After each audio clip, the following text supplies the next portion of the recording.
An 11-year-old salute to service was captured on camera. You have to see this. She saluted at the door of a Texas veteran and formed an unlikely bond with the homeowner. Mary Kate Hamilton reports.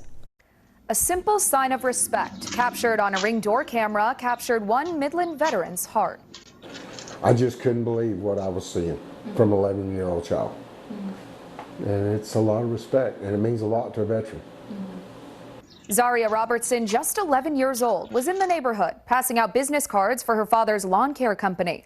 That's when she came to Billy Miles' door and paused. The gesture took just a couple of seconds, but the effect, impossible to measure. I cannot tell you what it means, because it's that powerful for a small child to understand what she's saluting. And so it made me proud. After checking his Ring camera footage, Miles knew what he had to do. When I saw her saluting, I said, I got to get a hold of these people. With the business card Zaria left, he was able to find Zaria's dad. And then Zaria. I hugged her neck and told her how proud I was of her while I was bowling. So. It's a story that shows sometimes the smallest gestures made by some of the smallest people have the biggest impact. There's great in everybody. And there's a whole lot of great in that young lady right there. A whole lot of great. And I hope she maybe one day can salute the flag in a uniform. All right, millennials, listen up. The MTV Video Music Awards are still going, my friends. We've made it. The 2025 nominations are officially out. Leading the pack this year, Lady Gaga with 12 nominations. She's followed by Bruno Mars with 11, Kendrick Lamar with 10, and Rose and Sabrina Carpenter are tied with 8 each. Fans can continue to vote right now for your favorite artist until September 5th. All you gotta do is go to MTV's website. Oh, I'm excited for this. It's always fun to see the VMAs. They will be airing September 7th. Happening today, the NAACP is hosting a second food drop in Brooklyn Park. Last time around, the Philando's Pantry gave out 28 tons of food in just a few hours. Philando's Pantry, of course, created to honor the legacy of Philando Castile, who was shot and killed by a police officer during a traffic stop 9 years ago. The event began earlier in the morning and will continue to run, they say, until supplies run out. From our city's perspective, right, the more that we can help folks that are in need or help people get on their feet, right, so that economically at some point they're self-sustaining, we're going to always be behind that and back that. Today's drive is expected to distribute up to 30 tons of food and household supplies. So as we said, they'll be out there until supplies run out. And if you're looking to go, it is happening in the parking lot of the former CVS building across from Park Lawn Park.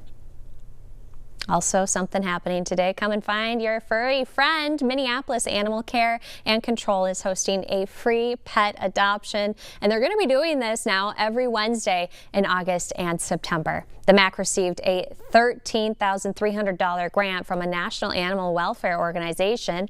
Now the money will allow the Minneapolis shelter to match their pets with owners at no cost. They'll be doing this at the Wednesday adoption events.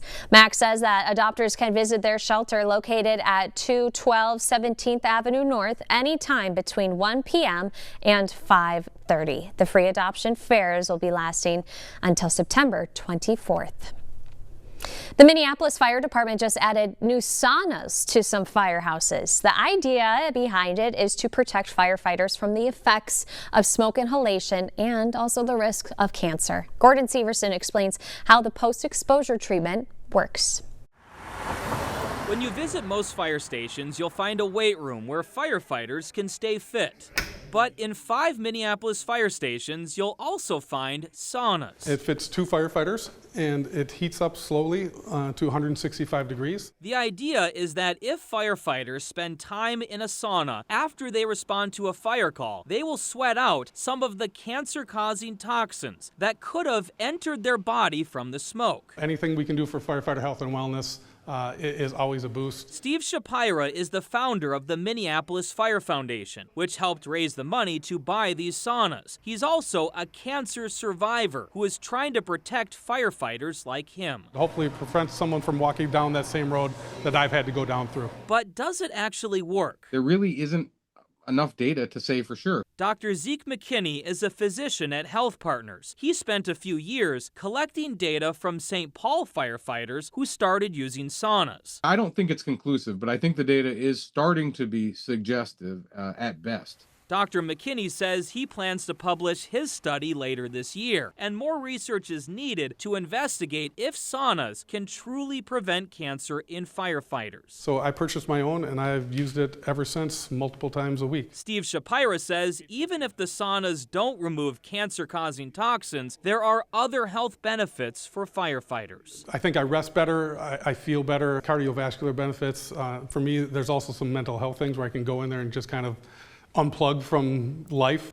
So right now only 5 stations have saunas, but their goal is to bring them to each of the other 14 stations and their training stations. So if you want to help them out, head to our website. We'll show you how at KARE11.com. Gordon Severson, KARE 11 News. What a great story. All right, everyone, stick with us. We have more news and weather coming up after the break.